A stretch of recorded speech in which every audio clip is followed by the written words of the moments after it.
Good evening, everyone, and welcome back to the Off the Reins podcast. This may be one of the longest shows we've had so far, but we're going to go over some exclusive interviews from the Stallions Social event at Protective Stadium this past Thursday. We're going to break down the 2024 schedule for you guys, and don't forget about the Birmingham Sports Brief. But before we begin, make sure you guys are following us on all our social handles. Make sure you hit that like button and especially hit that notification button because we want to make sure you guys are aware of all that there is to know about the Stallions as soon as it happens, because we're trying to get everything straight to you guys as soon as it's official from the Stallions organization. I know it's been kind of crazy with the merger and everything, so the information is the main key, and accurate information is the main key. But right now, we're going to go ahead and kick things off with the Birmingham Sports Brief.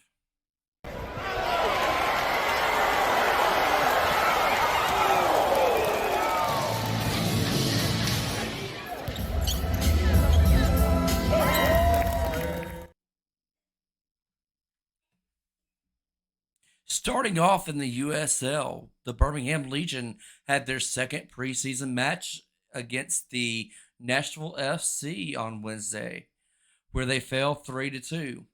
Though they lost both preseason matches so far, the team is still looking pretty good and ready to get the season started and compete for that USL Cup. Meanwhile, in the NBA G League, the Birmingham Squadron split a series against the Westchester Knicks this week, with a Landers Nolly triple-double game lifting the Squadron to a 141-105 victory on Thursday. However, they fell on Friday night 139-128. The Squadron are now 6-13 on the season and 12th in the Eastern Conference of the NBA G League. Throwing it over to the Southern Professional Hockey League, the Birmingham Bulls had a home-and-home game series against the Evansville Thunderbolts this weekend, with each team winning at home. The Thunderbolts doubled up on the Bulls 2-1 on Friday night. However, the Bulls came home and doubled up on the Thunderbolts 4-2 in Pelham on Saturday night. The Bulls are still number one in the Southern Professional Hockey League and beginning to pull away from the Fayetteville Marksmen, who are still second place as we grow closer to the President's Cup playoffs. And this has been your Birmingham Sports Brief.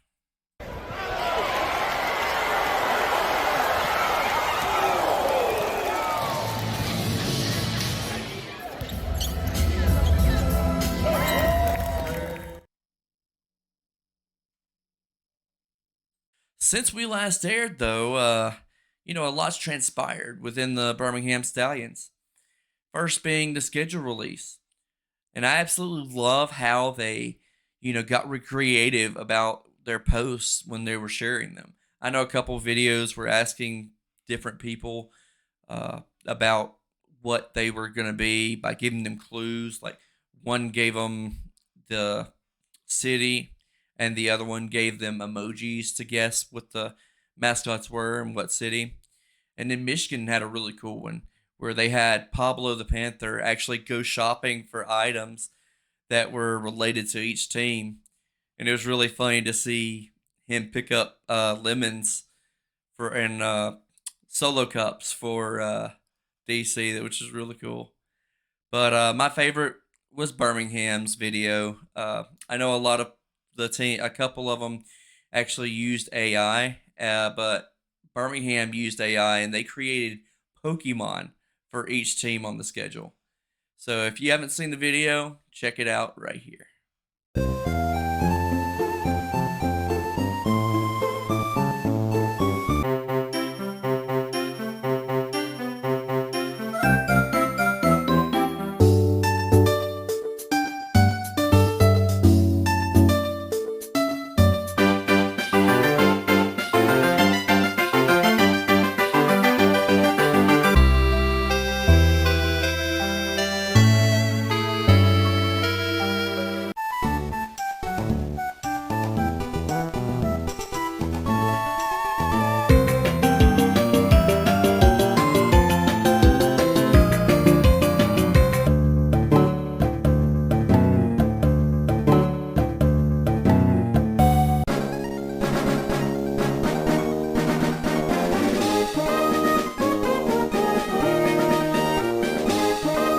I still love watching that video, especially St. Louis, where they said that thinks caw is the law is a characteristic. But you see, we have a home and away for each of the three USFL teams, and then split the XFL conference teams, home and away. That's pretty much what we predicted here, but we weren't sure which teams we were going to have to go to and visit, which this schedule kind of gives me a little relief because St. Louis, they packed out the house twice last season, and DC, I didn't want our team to get pelted by lemons. But after the schedule release, the UFL teams began having town hall events across the entire league. These are really cool because it actually gives the fans and the markets a sense of engagement to the cities, because it actually lets them know that, hey, we're here, this is what's going on, and they can even ask questions and get answers for what has been in their minds. But luckily, we were able to go to the Stallions Social Town Hall event this past Thursday, and got to get some exclusive interviews for you guys. We actually had a chance to interview Coach Holtz, and he started off talking about how he was glad to be home here in Birmingham. It is great to be back. There's no place like home. Isn't that what they say? Excited to be back in Birmingham and just driving in yesterday and seeing the city, the highlight of the city, the outline of the city coming in. I've missed Birmingham. Birmingham is a great city. We spent 2 wonderful years here. I've enjoyed it. I feel like I'm coming back home. I'm really excited about having the opportunity to kick this 2024 UFL off. It's so close to USFL, it's kind of a tongue twister for me right now. I'll get used to it. I'll get the hang of it. Then he was asked what he loved about the Stallions fans. Listen to his response. It's been awesome, and I think it's their passion. It's their passion for it. And I sit down and I'm watching college football, and I see the Birmingham Stallion flags flying in the back at Alabama during game day. We talk about the Horsemen, who talk about a commitment. They're at our championship game up in Canton, Ohio. We fly back, go to the parade, and they're leading the parade. They drove back through the night to get here. The fan support during the course of the season has been outstanding. I think it's even going to be more important right now as we get into this new season. It's going to be even more important that passion that comes to life. And I think it's a big reason that we've had the success we've had. I know everybody talked about even last year, and now they got to play on the road since we were in 4 hubs last year. But playing in Birmingham is a huge advantage for us because of our fan support and the passion and the energy that they bring to the stadium each and every week. He was asked again later during the town hall portion, and this is what he had to say at that time. You know what? Their passion. Their passion. The passion, the energy, what you bring. And I'll go back a couple stories. I will tell you, I had the opportunity to go work at Northwestern this fall to help them out with what they were going through in a very troubled time when they lost their football coach. And so watching on Saturday mornings, watching game day, and seeing that Stallion flag fly out there on college game day, that's what I love about the way when we left Canton, Ohio. When we left Canton, Ohio, and the Horsemen were in Canton, Ohio, and when we landed the next day, they led our parade in the rain downtown. That commitment, that passion, that energy, that excitement, that's what I love about the Birmingham fans. And we have been blessed to be able to be in Birmingham, but we have been blessed to have a great home field advantage, and that is going to need to continue as the league league steps up and everything gets better. And DC, they tell me DC or St. Louis averaged 35,000 people a game last year. We got to step up. You know what I mean? We got to step up and show that what we put onto the field and what we've done for the last 2 years. Don't take this the wrong way. It hadn't been enough on the field. It's going to take a better effort if we have any desire to get a third. If we have any desire to be the best fan base, we got to get better. We got to either get better or you get worse. It never stay the same. And we got to keep growing this thing right now. But that's what I love about the Birmingham Stallion fans. He was then asked about what his job means to him personally. And this is what he had to say. And so I think for me, where I feel blessed, and this is what I said, when I left Louisiana Tech, I just want to find something that excites me. And when this opportunity first came around, it was something that excited me. After going through it for a year, I'm even more passionate about it. I've had opportunities to leave. I've had opportunities to go interview with college football head coaching jobs. I've turned them down. I love the job that I have. I agree with you 100%. I got the best job in the entire country. Having the opportunity to be here in Birmingham to win 2 championships and now roll our sleeves up and try and find a way to see if we can find a third. When he is asked about his knowledge of the merger, this was his response. Well, when the 2023 season ended and we won the championship that first weekend in July, came back here, and then everybody kind of dispersed, and I got a phone call and got involved up at Northwestern, and I went up to be the assistant head coach up at Northwestern with David Braun, and went up there, and did that all fall. So I was up there from August all the way through December. But while we were up there, all this talk was going on. So I was constantly trying to follow it, call Daryl, like what's up, what's happening, who's in, who's out, and everything was so tight-lipped. I mean, we got a text the night before it came out, hey, by the way, this is going to happen tomorrow. And it's like, so we were hanging on the edge of our cliff just like everybody else was, but excited. I mean, obviously, when you look at playing at home for 2 years, building the foundation, the fan base that's here in Birmingham, the success we were able to have on the field, I'm excited that we were able to make the cut and be part of this UFL. So it was certainly not something that we were on the know on the inside.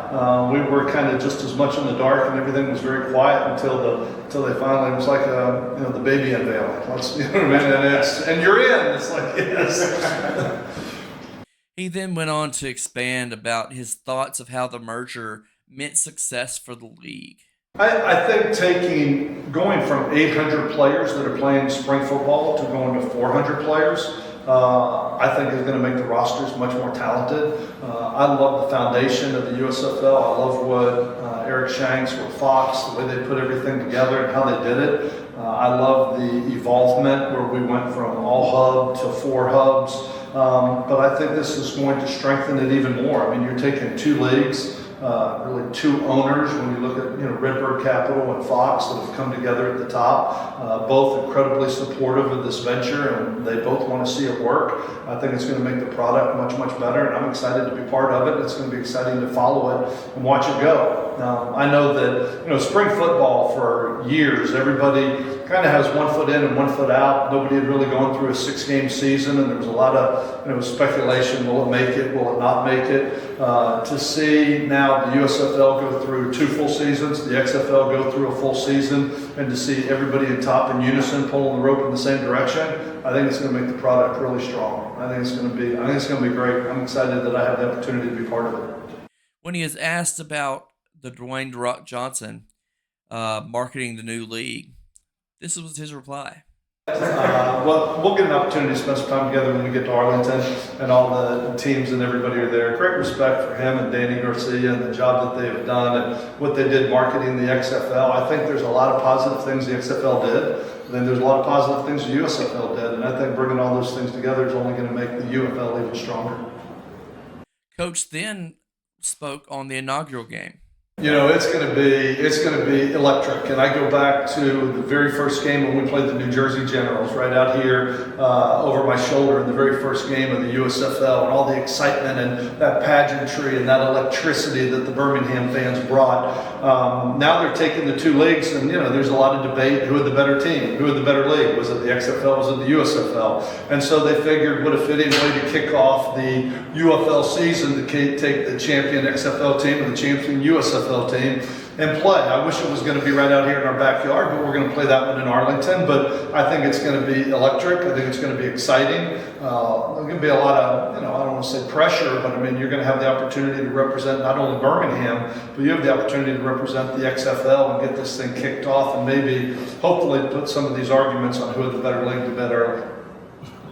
He also spoke about preparing for camp this season. Getting the schedule out feels like, wow, all this work we've been doing is real. It's really going to happen. We're going to play. We now have a schedule put in front of us to go play. The roster has been unique in how the rosters were built. You've got, 4 teams were disbanded from the USFL, 4 teams were disbanded from the XFL. When we had our first draft, we had everybody had to cut the rosters down to 40 players. And then we had the first draft where we drafted, there were 88 starters in this league that were on the draft box, that were eligible to be drafted. And so we drafted a lot of those players onto our own rosters. Then we came together after the first of the year and drafted as a UFL league, all 8 teams. Obviously, Birmingham was last again because of the success that we've been able to have.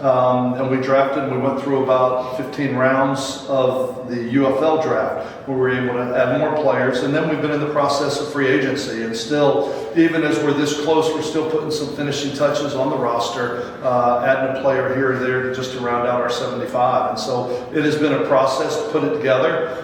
We have quite a few players coming back that have been on our roster. There are going to be 30-some players that that were on our roster last year, but there's also 45 new faces, and so I think everybody in the league is going to get better. I think what has happened and going from 8 teams in this league, well, really 16 teams to 8, I think everybody was able to stock the roster a little bit more, and it's going to be exciting, but I also think it's going to be a better product. I think it's going to be better play on the field, and I think it's going to be an exciting time right now. So a lot of work has gone into building the rosters, getting the schedule straight, putting the staff together. We've got some new faces on the staff, getting ready for this season. And so now I think the only thing that's left at this point is to show up in Arlington here in about 2 weeks and get ready to get going. When he was asked about returning players, he had this to say. I think it's huge. I think, when you start looking, I think there's 30 players. Jamar's back, Bo Scarborough's back, CJ Marable's back. I mean, you can go through 30, 35 players that are still on this roster. The thing that's going to be really competitive is when we get to camp, because we're taking 75 to camp this year to give a lot of the players that were on the disbanded teams an opportunity to get into camps. And I think coming out of camp is going to be competitive. I mean, I think it's huge. I think there's only been 7 players that have played both years that we've had the opportunity to win 2 championships with, and I think it's the nature of spring football with the turnover. But those guys are staples that we talked about. JoJo Tillery, and I can go on and on. So many guys that have been a huge part of the success that we've been able to have, and I'm glad that they're back. Their leadership is important to us. But I also say that 2024 is going to be a new team. Every football team has a life expectancy of 1 year. And there's going to be new faces that are going to start to roll in a little bit. Some of the older faces will roll out. But I think the ultimate goal is what we're trying to do is continue this championship level that we've been playing here in Birmingham. During the town hall event, he talked about how players are being attracted to not only the UFL, but the Stallions. Final note, the last 2 years have been magical. I mean, they have been magical. To see this start from scratch and to see what it has become, not only on the field, but in the community. And I go back and I look at names like DeMarcus Gates, and I look at Tay Hayes, and I look at Brandon Aubrey, and I look at Alex Magoo to see where he was year 1 to year 2, and now with Green Bay. Davion Davis, Khalil Davis. We could go through out of all these players that have had these opportunities in the NFL. The Birmingham Stallions had the most in an NFL camp. And I think right now what is going on as we are into free agency, there are a lot of people that recognize how special this has been for the first 2 years, and they want to be part of the Birmingham Stallions. He was then asked about what road game he was most anticipating this season. The road game, the way it's set up this year, we're going to play 5 games here in Birmingham. We will play every USFL division team, being Memphis, Houston, and Michigan, at home and on the road. Out of the XFL division, we'll play everybody once. We will play at Arlington and San Antonio, and we will have both DC and St. Louis here in Birmingham.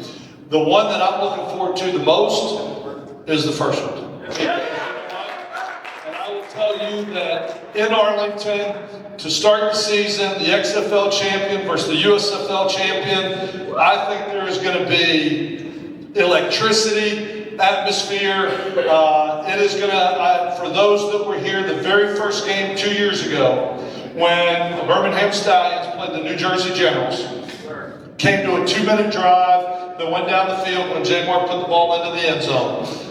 I think that opening game is going to have that electricity, that feel, that energy, and on top of it, it's going to be the XFL versus the USFL champion from 2023. So that's the game I'm looking forward to the most. We need y'all in Arlington. We need you in Arlington. He and Executive VP of Operations Daryl the Moose Johnson spoke about attendance at the games last season.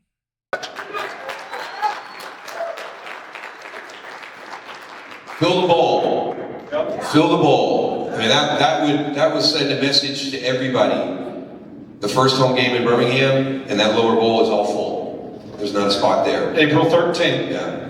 April 13th. DC sold out twice last year. To Skip's point, St. Louis averages over 34,000. When we roll in our attendance to the attendance of the entire league, the lowest attendance are the USFL teams. And there's none of them that didn't have a home market. We can't say it was because Philadelphia was playing in Michigan, or that's because Houston was playing in Memphis. These are all the home markets. So they had all the ability to draw, and we didn't draw as well as the other side did. And so we sent a big message here in Birmingham, that home opener, and fill that lower bowl. I want everybody to say, no wonder they won. Look at the fan base they got. We want this at our place. Let's be the gold standard right here in Birmingham.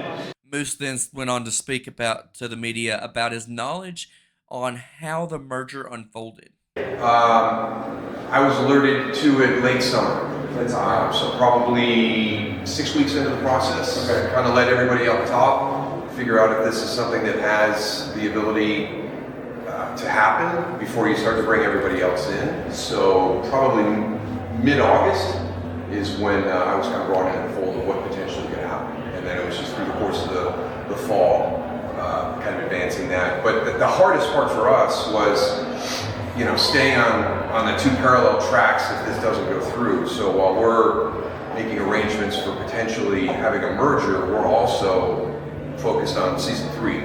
So that was the most challenging thing for us, because if this falls apart in the 24th hour, we still got to line up next year in season 3, running off of our model, the way we've done it in season 2. So that was probably the most challenging thing, trying to balance both of the options, for those 4 or 5 months leading up to the actual confirmation that the merger was going to happen. He went on to talk about the differences between the 2 leagues and how they were having to merge. And then getting together with the XFL, we did things a little bit differently. I think you can look at their model and look at our model and see that there were differences. Well, those are just on the surface, but there's differences, kind of throughout on how we do things. And, we're trying to find the common ground. We're trying to blend best practices because there's going to be a lot of eyes on us this year to see how we perform. And there are really good people. I mean, we had to let a lot of good people go, but we were able to retain a lot of really good people as well in all the different areas. I think when you talk about, blending, it was done, as efficiently, and, we stand our ground. We're proud of what we did in the USFL. And, they should be proud of what they did in season 1. So you've got 2 very competitive groups coming together and trying to find that common ground. It's been challenging at times and will continue to be challenging. Then he was asked about losing half his personnel. And this is what he had to say. It was hard. I'm not going to lie. You get close to people when you spend that much time around them and you work trying to stand up a league. So The good news was there's going to be a merger, and this gives us the best opportunity for success long term and sustainability. But it also means we're going to have some attrition. And the question was, how much attrition are we going to have? And when we found out we were going from 8-8 down to 8, we knew that was going to force us to make some very hard decisions. So there were some very difficult conversations during the course of this process once we knew that we were going to do the merger.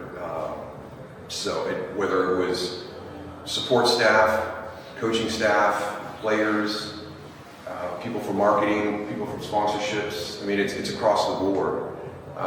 The former USFL executive spoke on competition between the USFL and the XFL, not only the coaches and the teams, but even at the front office. And the great thing about this is it's the UFL with the USFL conference and the XFL conference. Our coaches are very competitive. Our front office is very competitive. We want to do what's best for the league, but truth be told, when the champion is crowned, whichever conference has that championship in year one is going to have some bragging rights. It's going to drive this competition. So it's been kind of fun to leave it a little bit in place. It's been challenging to still have those monikers if you're trying to come together as one league in a merger, but it has added some unique elements of competition to it. He also shared his thoughts on the successes of both the leagues. The biggest thing is who's supporting us, on the financial side. We all know the value that Fox brought to the table for the USFL, and the reputation that they have in not just sports, but really kind of a focus on football. I mean, football built Fox Sports, so they know how to do it, and that was something that always really meant a lot to me when I got involved. Was we're working with people that took the NFL and propped the NFL up and created a network, and now are known as the innovator when it comes to televising professional football. So to have that knowledge and experience behind us was great. Shared services in some of the areas where we could reduce our costs in a startup situation. And then just the leadership and the people that were there at Fox. It was really something that gave us an opportunity to be successful. On the other side, they had great support from Redbird Capital. And then when you talk about the ability to market and promote, I don't think you can have anybody better than Dwayne Johnson and Danny Garcia, that are your face and your voice of your league. So, those are kind of the two different approaches that we have in getting back to kind of blending and finding best practices. He then expanded and shared his outlook on the future of the new league. What makes this the most opportune chance for a spring football league to really have sustainability is if we do it the right way and get those key pieces all put together, where this is not 1 + 1 = 2, this is 1 + 1 = 3.5, maybe 4, because the assets that we have available to us right now, without a doubt, I was in the Alliance of American Football, and finances was our big thing. That was the one area we struggled to find the ability to have the support financially to prop up that league, but we had great football people that were involved in that, and I think that was shown, through the course of the season in the quality of play. The XFL in 2020 was, kind of similar. We had some financial issues. A lot of people will look at the pandemic and say that was, kind of the straw that broke the camel's back, and it probably was, but you wonder, because it was just, you had that single owner entity when you're the only one writing the checks and things financially become stressful. It's hard to stay committed, and that was the one thing that we got from Fox and the USFL was a commitment for 3 years right out of the gate, and that they have the ability to stay there with you financially and do that, and then allow you to just kind of work on making sure the league as attractive as it can possibly be to the viewer watching the game. So just pulling all those different pieces and reassembling them for the UFL just elevates us to, we are so much stronger. And even with the challenges that we've had with the merger coming together late in the process, this gives us the best chance going into the opening week of the spring football season than any other league in the last 40 years. When he is asked about the delay in the schedule release, this is what he had to say about that. And then because this year with the the merger coming together late, we couldn't even, finalize the schedule because we're waiting on venue contracts, and the further we get pushed back, it's just, all these dominoes are just falling over, making it harder and harder and harder. And the guys that did the schedule for this year, because we had one finalized and we had one conflict and they wouldn't move off the conflict, they had to go back. It wasn't just removing 1 week, it was going back to square one and redoing the entire 10-week regular season schedule. And what they were able to do was amazing, to be able to have the equity and the balance that we had there. I really felt that we were going to have multiple situations where we had 3 home games in a row or 3 away games in a row, because that was just booked on days that we're trying to get our games scheduled in. So the big thing next year will be being ahead of the curve, and making sure that we really push to be a priority in all the venues that we're playing in. He went on to share some information about the hub system. Check it out. I always remember Bill Polian saying in the Alliance of American Football, we never should have left San Antonio. We brought everybody to San Antonio for training camp, and he said we should have just stayed there. And that's where he reached out in year 1 in the USFL and said, you guys are doing exactly what we should have done. And that's when he shared that revelation with me. So year 1 allowed us to get our feet underneath us. But it's hard, Birmingham had 10 home games. Nobody else had any home games. So you wanted to get everybody into their home markets. You want to engage the communities in the home markets. So how do we do that? And we expanded to 4 and had 2, but you still have that one team that's not there. I was at a Philadelphia game in Michigan, and there's no attendance. It's hard for New Orleans here, to get people to come out and support them. So how do you fix that? And it's kind of a blend, right? So we'll spend the week in the Arlington area getting all the work done here, and then we'll go out and we'll go into the home markets. That way everybody gets to play in their home markets. He went on to talk about how he wanted to have an actual hub here in Birmingham. This is what he had to say about that. Truth be told, like everything like we did in year 1, it's all budget driven. It's what is the cost. To do 2 hubs was going to be a substantial cost. We felt that the assets in place in the Arlington area from just a season ago, where we could just roll right back into contracts for facilities, transportation out of DFW. There was a few things just on a grander scale that made that one a little bit more attractive, but we did push for it. We did push for, if we're going to go USFL conference and XFL conference, let's do a Birmingham hub and let's do an Arlington hub. And it just came down to the budget, which was the one that really kind of put the kibosh on that.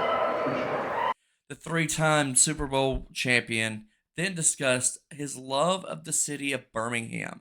Here, I tell everybody, if you want to go have a great time, go down to Birmingham. Pair it up with something that's nearby. If you like NASCAR, go to Talladega, but spend some time in Birmingham before or after. It's such a great little city. I've really enjoyed my time here. So, that's the thing that our guys enjoyed last year, and actually some of the guys that were here year 1. Hey, how's Birmingham? It's awesome, just like it was year 1 for you guys. He also spoke about Protective Stadium. But this is unique because of what they've built, and they should be trying to bring as many events as they can possibly bring here.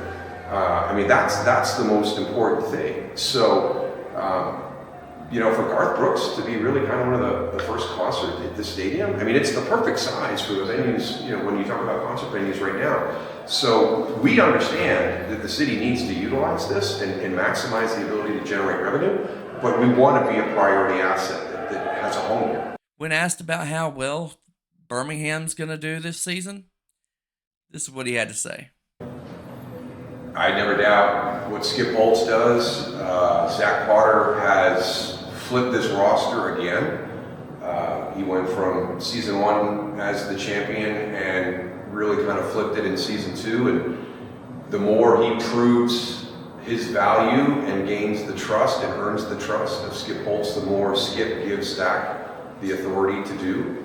And I think if you look at the transactions that have happened and some of the things that Zach has done to construct this roster, I think it puts Birmingham in a very good position, to start this journey and be, very, very competitive for a championship. But there's other teams that are doing the same thing. Memphis, exponentially better than they were last year.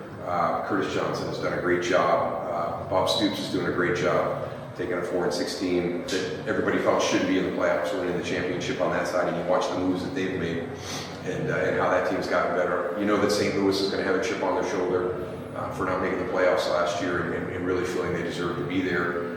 And DC is a team that was 9-1, had the best record in their league, and got beat in the championship game. So there's some great stories. I think we get a good feeling for what the landscape's going to look like right away on March 30th when Birmingham goes to Arlington to play the Renegades. We'll find out. Later on during the town hall event, he mentioned that he pushed hard in support for special teams in the new league. These are the guys that we talk to everybody about, and this is why we push for special teams. That was probably our most contentious conversation this year was the kickoff. Whose kickoff are we going to use? The XFLs or the USFLs?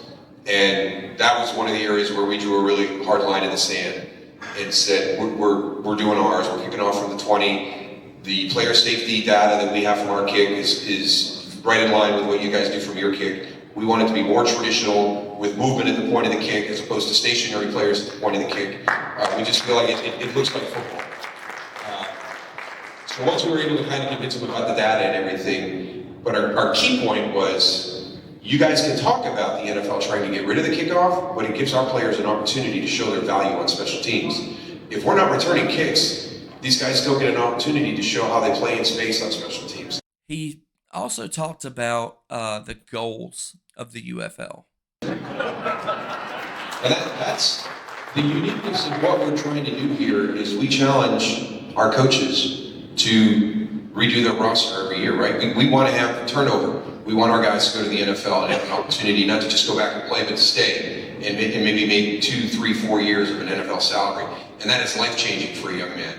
And so to do that, to accomplish that, we challenge our coaches, hey, you might have 5% turnover, 10% turnover, 15% turnover on your roster every year. And you've got to be able to manage that. And he's going to be modest on this. And when he talked about going into the 4 teams that didn't make the merger from the USFL and have that first draft, the best pick of that draft came from Birmingham. You lost Brandon Aubrey, who's just been one of the greatest spring stories ever. I'm watching him the other day going against Justin Tucker at the Pro Bowl. We played tic-tac-toe, kicking it. Should have hit that center square. God, he'd have beaten Justin Tucker. You guys got Chris Blewett from Pittsburgh.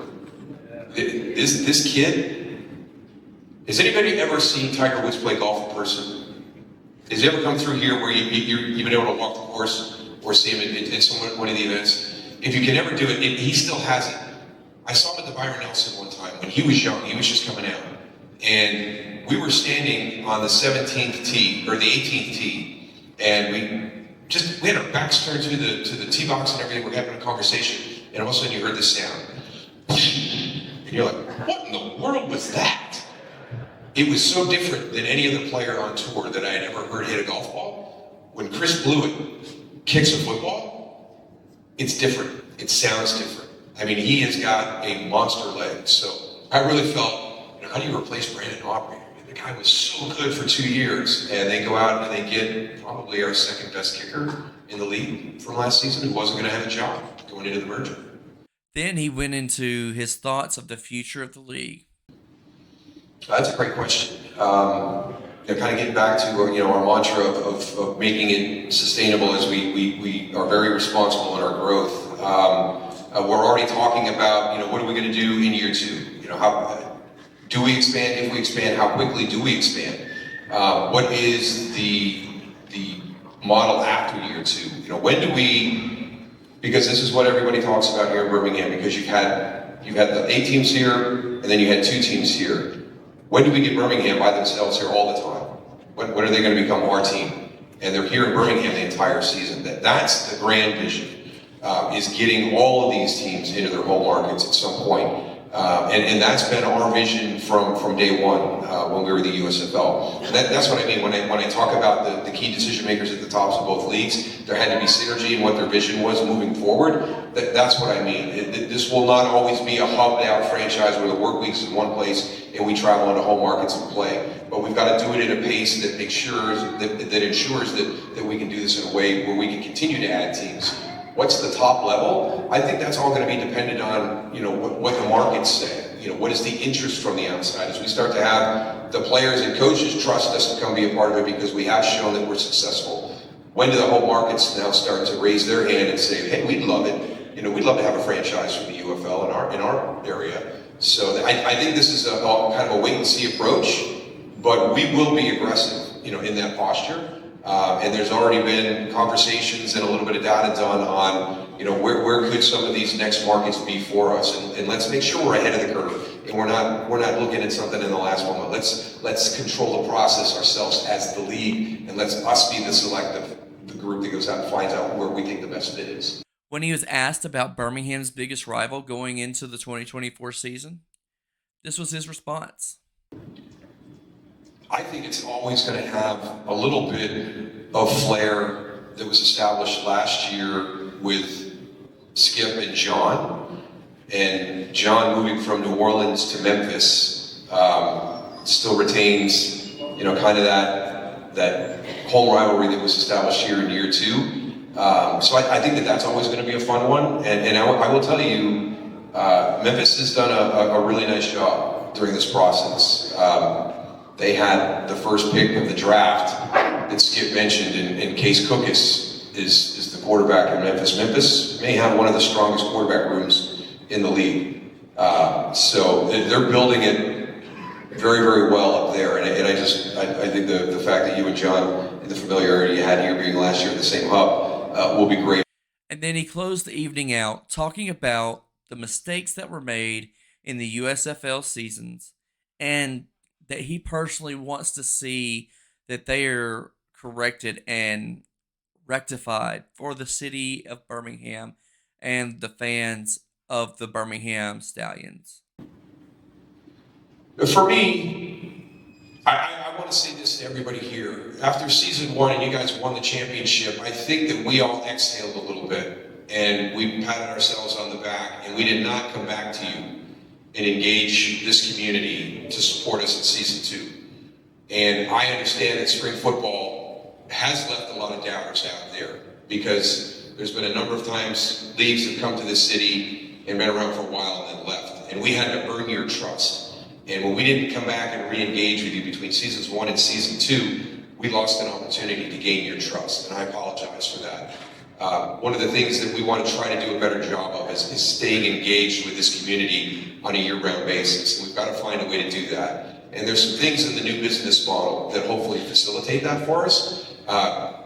But when we didn't have the attendance that we'd hoped for last year, I think a lot of that was on us. We needed to create the confidence in this community that we were definitely coming back, that this is something sustainable. And so I hope that this year in the off season, we've been better than we were going from season one to season two, and we'll be better going from the first season of the UFL to the second season of the UFL. Hopefully soon, this team will be here in your community, and it will be a part of the Birmingham community. But we have to do a better job of engaging and earning and creating that trust with this community, because you will always be special to everybody from the legacy USFL. This comes from the very top when we talk about the city of Birmingham and what it meant, because this is where it started. And there were some people that doubted what we were going to do, and we proved them wrong. There were some people that questioned if we could sustain this.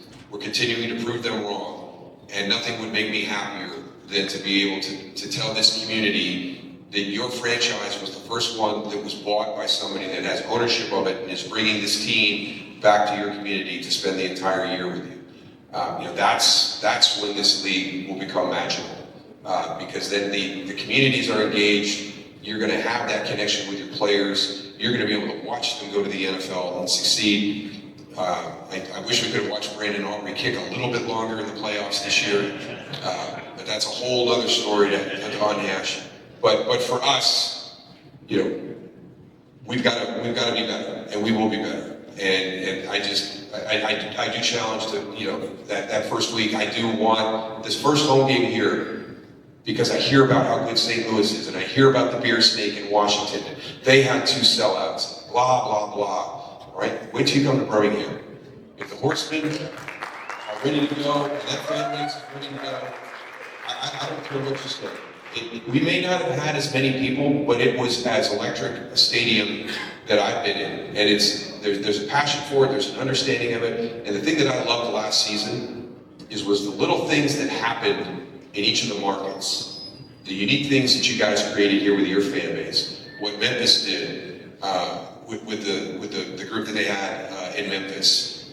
In Michigan, there were some things that were exclusive to what they were doing there. It's been so fun for me to watch the different communities kind of embrace their teams and be really creatively organic in doing some really neat things for the fan base. So, please continue that. It's awesome. I mean, it's nothing better than like, and that's the Stallions' first down.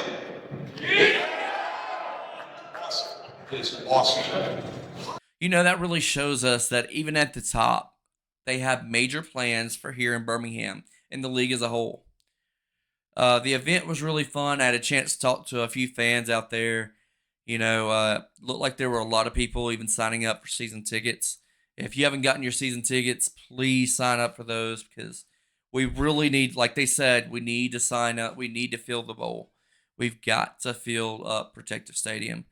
We want the other teams to, be afraid of our home field advantage.